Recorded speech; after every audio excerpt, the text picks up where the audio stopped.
வணக்கம். வெள்ளை குருமா செய்வது எப்படின்ட்டு பார்ப்போமா?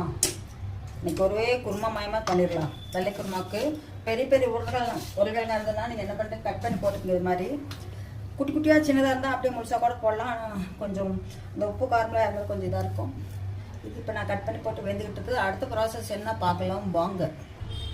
உருளைக்கிழங்கு வெந்துருச்சு. இதுக்கு தேவையான பொருள் பாருங்கள். கல்பாசி, கொஞ்சம் பட்டை, இது அரைக்கிறது, இஞ்சி, பட்டை,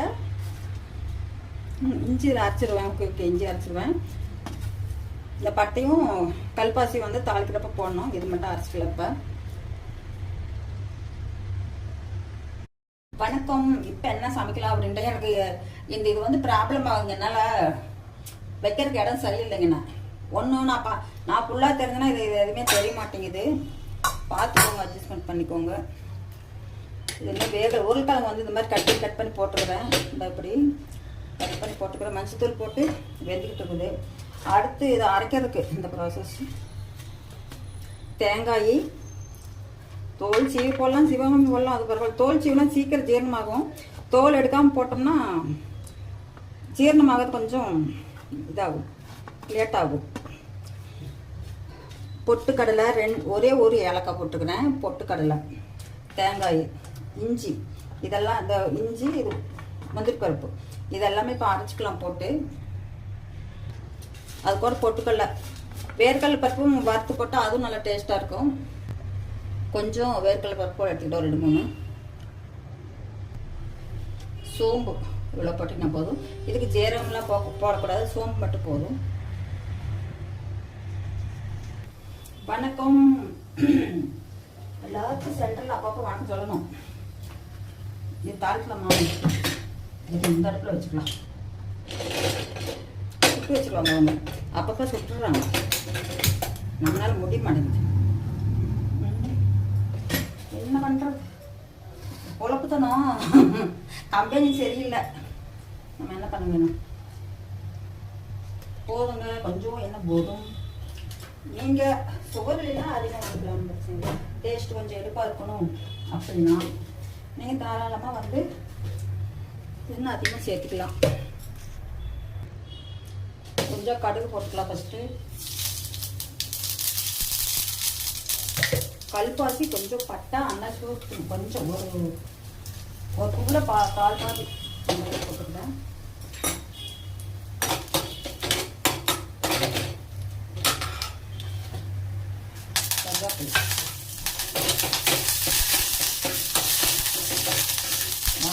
வச்சுக்கலாம். இது மேலே கொண்டு வச்சுருவேன். இப்போலாம் முடியல, டைமிங் வர மாட்டேங்குது. செம்ம ஃபாஸ்ட்டாக செய்வனுங்க. சின்னலாம் இல்லை, செம்ம ஃபாஸ்ட்டாக உடனே கொடுத்து அதனால டக்குன்னு முடிச்சிடும் சீக்கிரம். என்ன பண்ணுறது,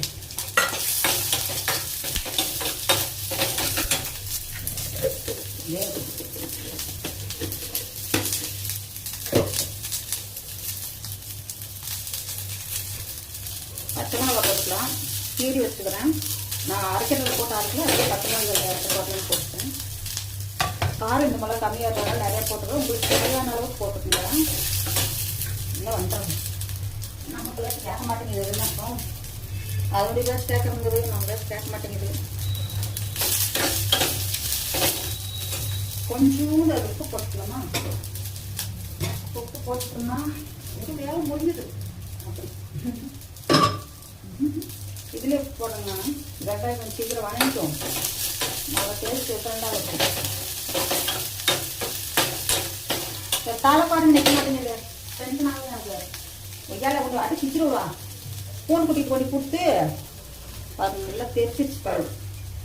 என்ன பண்ணுறது, என்ன பண்ண முடியாது. பச்சை மிளகாய் போடுறாட்டி பச்சை மிளகாய் ஃப்ளவர் வருது, அதோட ஸ்மெல் வருது, சூப்பராக இருக்கும். சில பேர் தக்காளி கட் பண்ணி போடுவாங்க. நான் தக்காளியெல்லாம் போடல. இது ஒரு டிஃப்ரெண்டான ஒரு டேஸ்ட் கிடைக்கும். தக்காளி போட்டது கொஞ்சம் புளிப்பாக இருக்கும். இது கொஞ்சம் டிஃப்ரெண்ட்டாக நல்லா இருக்கும். அதுக்கடுத்து உருளைக்கிழங்கு.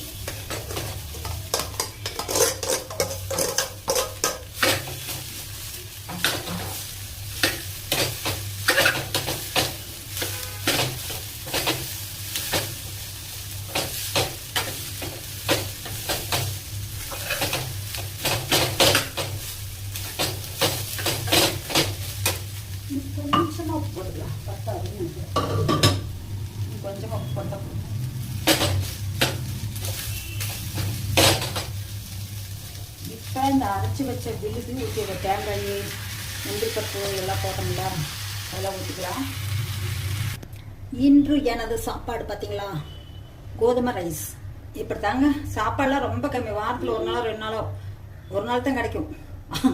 நானே ஸ்ட்ரிக்டாக வச்சுக்கிறது, என்ன பண்ணுறது. இதுக்கு தான் இது கூட பரவாயில்ல, நல்லா சாப்பிட்ருவேன். அந்த சிறுதானியெல்லாம் இருக்குது பாருங்க, சத்தியமாக சாப்பிட முடியல, அப்படியே அழுகியே வந்துடும். இப்போ இந்த குருமா கரெக்டாக ஒரு கொதி வந்ததே அப்படியே நிப்பாட்டி வச்சுருங்க. எல்லாம் வெந்துருச்சு, ஆல்ரெடி வந்துதானே போட்டுருக்குறோம் உருளைக்கிழங்கு. இதில் நீங்கள் பட்டாணி கூட போட்டுக்கலாம். பட்டாணி வேக வச்சோ இல்லை பச்சை பட்டாணி இருந்தாலும் கொஞ்சம் வேக விட்டு அந்த உருளைக்கிழங்கோட ஒன்றா வேக விட்டு போடலாம், கொஞ்சம் நல்லாயிருக்கும். ரொம்ப கொதிக்க விட்டுக்கிட்டு இருக்காதிங்க, கொதிச்சு அதோட டேஸ்ட்டே போயிடும். செம்ம சூப்பராக வந்துருக்குங்களா. இதில் வந்து கடலைப்பருப்பு, வேர்க்கடலை பருப்பு, அப்புறம் முந்திரி பருப்பு, பொட்டுக்கடலை கொஞ்சம் தேங்காய், சோம்பு எல்லாமே போட்டுக்கிறேன். இந்த ஒயிட் கலர் வர்றதுக்கு முந்திரி பருப்பு தான் காரணம், சரிங்களா. தேங்காயும் ஒரு காரணம் இருந்தாலும் இந்த full and full white colour ரொம்ப இது பண்ணி கொடுக்கறது முந்திரி பருப்பு. இல்லைன்னா கொஞ்சம் கலர் இந்த மாதிரி ஒயிட் வராது, நார்மல் வரும். அவ்வளோதாங்க, இந்த வேலை முடிஞ்சுதா. பாய், அடுத்த வீடியோவில் சந்திப்போம். இந்த வீடியோ எடுக்கிறது எனக்கு செட் ஆகலைங்க, ரொம்ப பிரச்சனை. யாராவது ஒருத்தருனாலும் எடுத்தால் நல்லாயிருக்கும். அவ்வளோதாங்க, நிப்பாட்டியாச்சு. இதுக்கு ஒரு தட்டை போட்டு மூடி வச்சிடலாம் இப்படி. பாய். ஐயோ மறந்து போனேன், கொத்தமல்லி தலை இங்கே தான் இருக்குது, போடுறது மறந்து பாருங்க. அடடட, கழுவியெல்லாம் சீக்கிரட்டு வச்சுருந்தேன். போதும். நான் எப்பவுமே கொத்தமல்லி தலை லாஸ்ட்டில் அவ்வளோக்கா போட மாட்டேன். நான் வணக்கிறப்ப வணக்கி விட்ருவேன்னா, இது இப்படி மேலே பச்சை தலையே போட்டோம்னா அது என்ன கெட்டு போயிடும் குழம்பு சீக்கிரம்னா ஒரு மறுநாள் எப்பாவது கொஞ்சம் நஞ்சு இருந்ததுன்னா கீழே தூக்கி போட மனசு வராது. இந்த கழுவி வச்சுட்டேன், கழுவி தண்ணியெல்லாம் உணர்ந்துருச்சு. இதுக்கப்புறம் இது கொஞ்சம் ஃப்ரிட்ஜில் டப்பால் போட்டு ஃப்ரிட்ஜில் வச்சிட்டோம்னா கழுவுற வேலை மிச்சம், கடாமி இருக்கும். சூப்பர், பாய். தெரியுதா மூஞ்சி என்ன பண்ணுறது.